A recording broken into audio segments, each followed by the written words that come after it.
Happy Labor Day and welcome back to my garage. Today we're going to talk about the Kershaw Iridium. This is the full-size version of the Iridium. This is a knife design I really like. I'm a big fan of Kershaw. I think these are great knives. I do want to talk a little bit about some of the issues I've had with this knife. And so if you're just here for that and you don't want to hear all the good stuff and the fact that I am going to try to get another one and I'm a big fan, then if you just want to hear the issues I had with it, then I will bring, just like a crop circle is a time marker, I will bring an old Miss Frothingslosh out, Miss Olde Frothingslosh, sorry, and give her a shake. And you'll know it's that's when it's time to get the critical review. Until then, I'm going to talk good about these products and tell you a little bit about my history with Kershaw. So I did pick this knife up on Midway USA. It was $55, and with a 10% coupon, I got it underneath $50. So all the knives you're going to see on this channel are typically going to be $50 or less. I think I've only paid over $50 once on an OTF.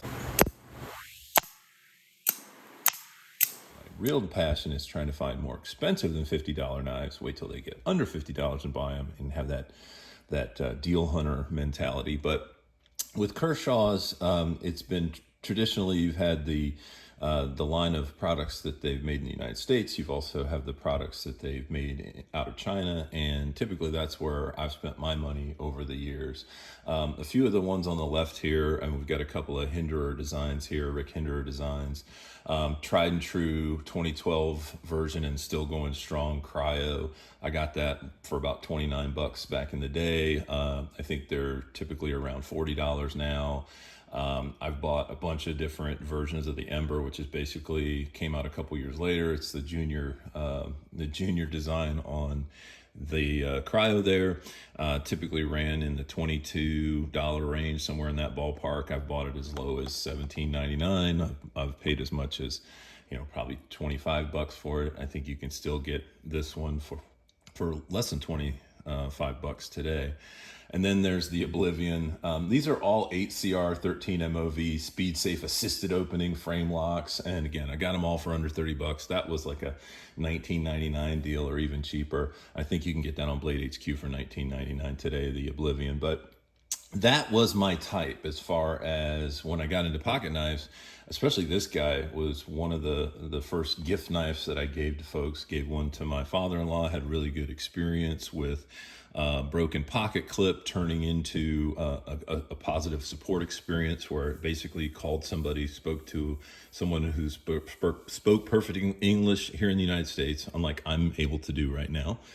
And, they were able to get me a clip sent, and it was very nice. So even though these are designed in the United States, they are manufactured in China, but Kershaw overall as a brand does a pretty good job. So now I'm going to talk and focus on the Iridium series, which I bought this guy, the Mini Iridium. So let me talk a little bit about him first. So released in 2023. The full-size Iridiums, typically $60 or more. Like I said, I've got a deal that brought it under $55 for myself. That was great. Similarly, the Mini Iridium came out a year later in 2024. I was able to pick it up back in January off of Palmetto State Armory for $48.99. These both run right around the just over $50 to $60 range.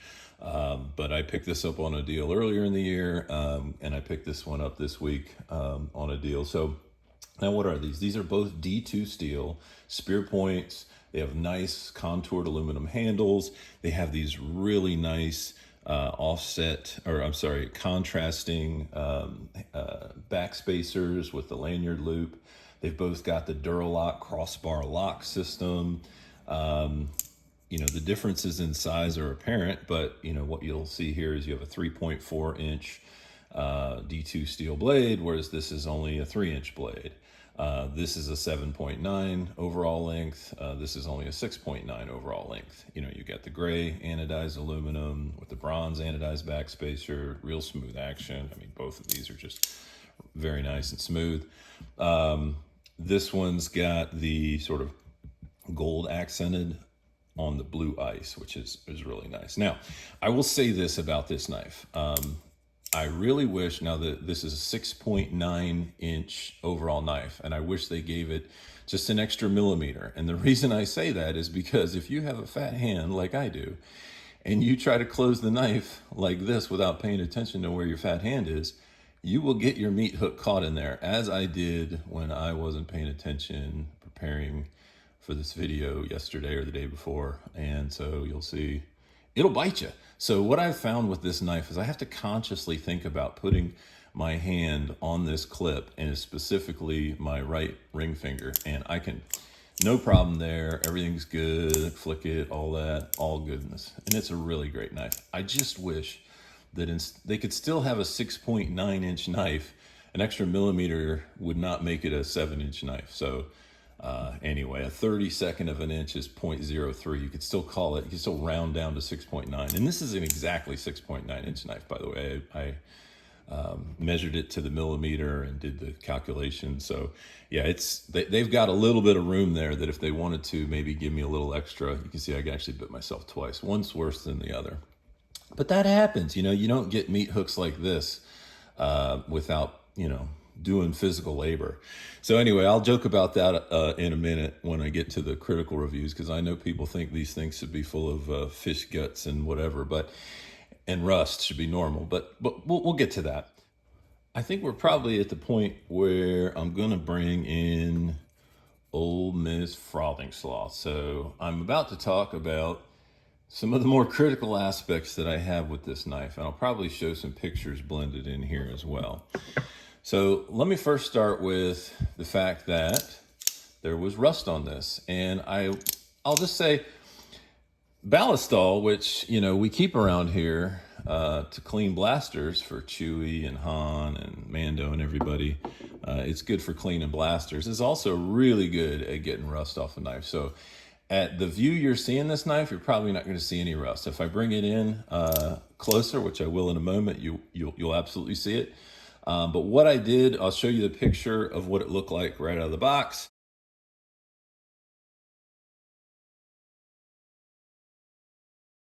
I did a treatment with Ballistol, which helped, but we've got a problem. Now, rust in general isn't necessarily a problem with a pocket knife as long as it's uniform and it's able to be removed before it actually gets to where there's pitting. Now, I'm not a metallurgist, but I do have 4 US patents in material science, and I have Google. So, pitting in a blade is typically, there's a crater that happens underneath the surface of the blade. And what you saw in those pictures is a few things. One was there was some uniform rust that was removed easily with the Ballistol. Another one, though, you saw was that there was actually some discoloration from the heat treat. Let's see if I can get this to show up here on the camera. And that obviously is largely cosmetic. I don't know that it'll show up here, but you definitely can see it in the pictures. It's largely cosmetic. It's just discoloration that happens during the heat treatment. And if you ever see a knife that looks like it's got rust on it, but it doesn't wipe away and it's permanently part of the outside of the knife, then it's typically, from the heat treatment process. Now, this is definitely one of those. You saw that on the blade, and I've, kind of not expecting that with Kershaw, but, here we are. So the other thing to notice is there was spots with pitting, and it definitely is more than cosmetic, in my opinion. Ballistol does a great job, but it's really not going to get, below the surface very well and into each one of those pits. So, we're on the next day already, and after the treatment, and those rust spots are starting to come back. Sorry, Thrawn, not in this light. I don't know if it's going to show up in here. Maybe I'll take some more pictures and paste them in here from the after. I mean, it's definitely an improvement day over day. But just from sitting here for 24, 48 hours, the spots have started to come back. So they're not big pits. And honestly, this right now, in and of itself, wouldn't be a deal breaker for me, right? It's just, some pitting. It's not a lot. Some of it's down near the blade edge, which I'm not crazy about. The point being is that what we have here is a knife that's started to pit. You're going to be able to wipe the rust spots out of the pits for the most part, but it's not going to remove the pits, and they'll be back. You really have to go below the surface of the steel to get that fixed permanently. And again, this isn't a deal breaker for me yet, because it's still largely not going to impact the functionality of the knife as far as I use it. But it does have, it is strike one. Now, I realize this is D2 tool steel, so rust is not uncommon or unexpected. I don't know how long this sat on the shelf. I mean, it could have sat for the last 2 years. I don't know where it was stored. I don't know what blade, how it was stored. But what I can tell you is that one of the things I noticed that's different with the version that they came out with after in 2024 is that the entire surface is stone washed. And I think there's a reason for that. I think that helps. I mean, definitely. I started looking at all of my D2 blades. Now, this has a two-tone look where it's got the stone wash on the flats, but then the grinds are all satin. I think this means that this is more apt to become, rusty and discolored. Now, what I wonder is, was this from storage? Should Kershaw have put more, oil on the blade when they shipped it out of manufacturing? Obviously, you're not going to have, at least the stone wash seems to hold at least oil better or prevent it from rusting faster. And I have had no issues with this. So it wasn't a deal breaker for me, but, and by the way, before anybody says, oh, well, it's a satin blade in D2, what do you expect? Well, so is this Penguin, right? So is this QSP Penguin that I've had for almost a year. And, satin finish, no rust, zero rust. I take care of my knives. When I get them, I lube them, I oil them, I put them in a drawer. They don't sit dirty for very long. So, maybe it's that I could have prevented it from ever getting to this state if it hadn't sat for so long in a humid environment. Shipped from Missouri, which is considered a humid environment based on what I read on the internet. Again, I'm not an expert, but I have access to Google.